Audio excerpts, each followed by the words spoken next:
Breaking news! Ancestry's much touted new DNA feature was finally released just a couple of days ago. It's something that they started talking about at Roots Tech, and a lot of people have been anxiously awaiting it. Now, what is it? It allows you to look at the amount of DNA that your shared matches have with your other shared matches, so that you can then see relationships. It's huge. I'm going to go into all the details. I'm going to talk about what it is and how to use it, and it's going to blow your mind. I'm Aimee Cross, and I am here to help you take your genealogy to the next level, and this tool is going to help you. There is one downside. It is a pro tool, which means you need to have the ProTools membership. Now, you can have this membership for just 1 month. It's not like you're signing up for 6 months or a year. You can just pay month to month on it, and so you could try it out for a month, and then you can drop it. I've seen a couple of different prices, but usually it's about $9.99 a month. So let's dive in. I'm going to show you more about this tool and what it can do for you, okay? And I'll show you how you can use it. So when you first open up your DNA matches now, you're going to see this Welcome to ProTools for DNA if you have the ProTools. And they kind of tell you, see how your shared matches are related to each other, including shared centimorgans. They'll tell you the relationships that they suspect, as well as the centimorgan amount. You click on the match and then you select the shared matches tab. So they walk you through that part.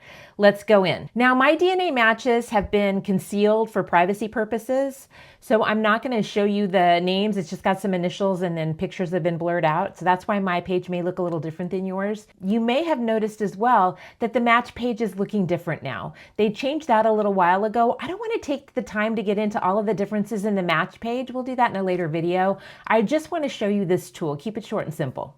This changed matchless page has been rolling out to people over, I don't know, a period of maybe a couple of months now.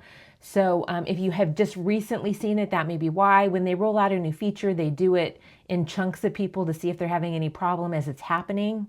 But when you click on the match, that's when you'll start to see the difference. You'll see their regular page with whether or not they have a linked or unlinked tree, and then you click on shared matches. Now, when you're looking at this, you see that person's match to you and your shared matches, which is something we've had for a long time. But it shows you now how much they share with that particular shared match. Not only do they give you the amount of shared centimorgans, but they tell you the suspected relationship. This is my son's DNA test, so you can kind of see this very evidently. JC is my son. The left column is the shared match that you both share. It's somebody that shares DNA with you and with this DNA match. And then the middle column is you, and then the far right column is the shared match that you're looking at, that you're comparing to. So in this instance, our shared match that both I and JC share is GS, or my dad, okay? And it says here that he's my father, and it says that he is JC's grandfather or uncle. He's his grandfather. And then DWS is my uncle, and it shows that it is JC's granduncle.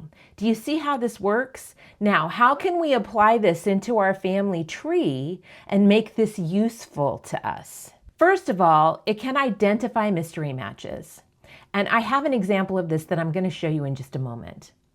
It can help you by looking at your shared matches and their relationships. It can help you figure out, oh, well, this is the daughter or the niece of this other shared match. So now I know where I can put them in the tree, or I can focus my research on this area and it will help me confirm that that relationship is correct. The amount of centimorgans that you share with each individual person can also kind of help you understand if you are maybe in the same generation or not as the DNA match.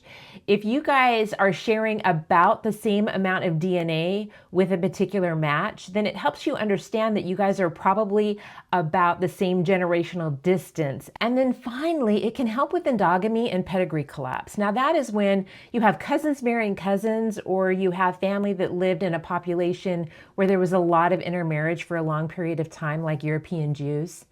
And so that's really difficult when you're looking at somebody like that at their DNA. What do? This can help you in that when you're looking at your shared DNAs, you probably match in, like, let's say we have cousins marrying cousins, you probably are matching a particular match in two different ways up your tree. But when you can compare the amount of DNA that you share with that match with other people, then you can start identifying which ones of those share a lot less DNA with that match. And then that will tell you that they are probably only related on that one side, helping you make a little bit more sense of your tree. Now, this image is from Ancestry's blog post, and I'm going to put a link to that in the show notes below so that you can go and see more what they have to say about that if that's something that interests you. All right, so here's my example that I'll give you really quickly. In my family tree, I had a DNA match, Jack Clapp, and I knew how he was related to me. He's related to me through my Harris line. And then there were two other DNA matches that I hadn't been able to figure out how they fit into my tree for sure. I suspected that they were children of his sibling, but I wasn't positive. Well, by looking at this, it became very evident that they were. Let me show you. So here we can see the DNA test of my match. I'm going to call him male D because both he and his suspected sister started their usernames with D. And Jack Clapp is his uncle or grandfather. Then when I scroll down and I go to his suspected sister, D, the female D, the pink D, then she's listed as his sister. So this confirms a lot of things. It confirms that he is probably the uncle and confirmed that these two individuals were indeed siblings. Here I see a new match, LK, and it says that LK, I hadn't even worked with this match. It said that LK is the daughter of JC. So woohoo, that made that match super easy to stick into my tree. So I am really excited about these advancements. I am going to definitely be using them in some of the areas where I am struggling to find out more about my family. I'm just really excited to work with it, and I hope you are too. Now, this video showing right here is about how to sort your matches if you haven't already done that, because that's going to really make a difference as you're using this to examine your matches. And so check that one out. And if I have totally confused you and you're totally confused about DNA, check out my DNA playlist. Go to my channel page and you can find my DNA playlist, and that should help you out as well. Anyway, happy searching, and thanks, Ancestry.